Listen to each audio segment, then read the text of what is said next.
आज खंडवा के मुस्लिम समाजजन ने विधि आयोग को यूनिफॉर्म सिविल कोड पर अपनी राय दी, जिसमें यह कहा गया कि यूनिफॉर्म सिविल कोड को लागू नहीं किया जाएगा क्योंकि हमारा देश एक धर्मनिरपेक्ष राष्ट्र है। यहाँ पर सभी को अपने अपने धर्मों का पालन करने और संस्कृति का पालन करने का पूरा अधिकार है, क्योंकि हमारे संविधान का अनुच्छेद 25 हमें इसका पूरा अधिकार देता है और भारत के संविधान के अनुच्छेद 29 में अल्पसंख्यकों को अपनी संस्कृति, भाषा, लिपि के संरक्षण करने का विशेष अधिकार है और हमारे देश में सभी धर्मों की अलग अलग संस्कृति और रिवाज है।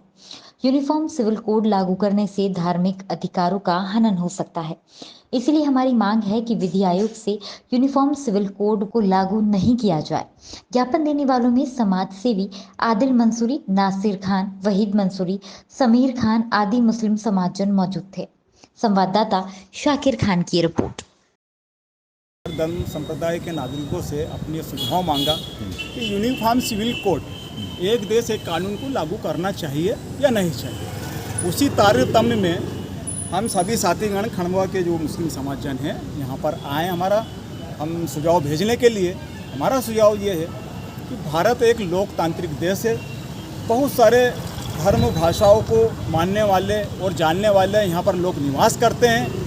पल पल पे थोड़ी थोड़ी दूरी पे यहाँ बोलियाँ बदल जाती है। तो ऐसी सिचुएशन में मुझे नहीं लगता कि एक देश एक कानून या यूनिफॉर्म सिविल कोड का कानून जो लागू हो सकता है। हमारे संविधान के अनुच्छेद 25 में देश के समस्त नागरिकों को धर्मनिरपेक्षता का अधिकार मिला है। कोई भी व्यक्ति किसी भी धर्म का, किसी भी संप्रदाय का जो है पालन कर सकता है, उसको मान सकता है।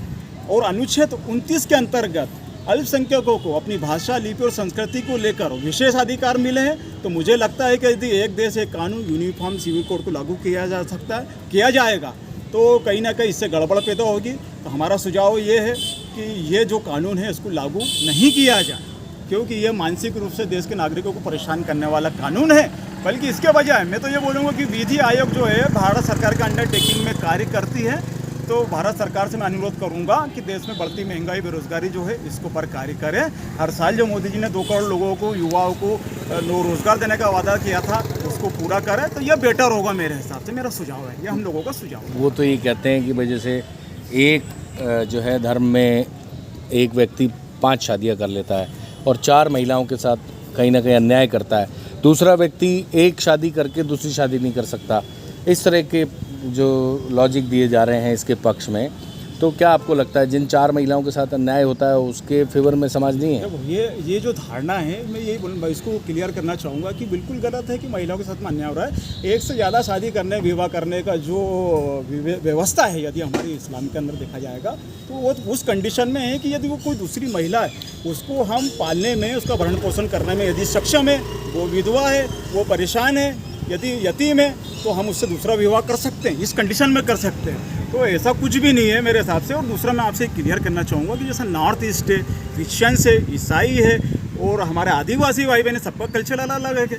तो ये कैसा लागू हो पाएगा एक देश का कानून? ये तो बहुत डिस्प्यूट पैदा हो जाएगा इसके अंदर। तो ये पॉसिबल नहीं है मेरे हिसाब से। क्या चाहता है मुस्लिम? हम ये चाहते हैं कि यूनिफॉर्म सिविल कोड को जो है एक देश एक कानून लागू नहीं किया जाए। ये हमारा एक राय है, मशवरा।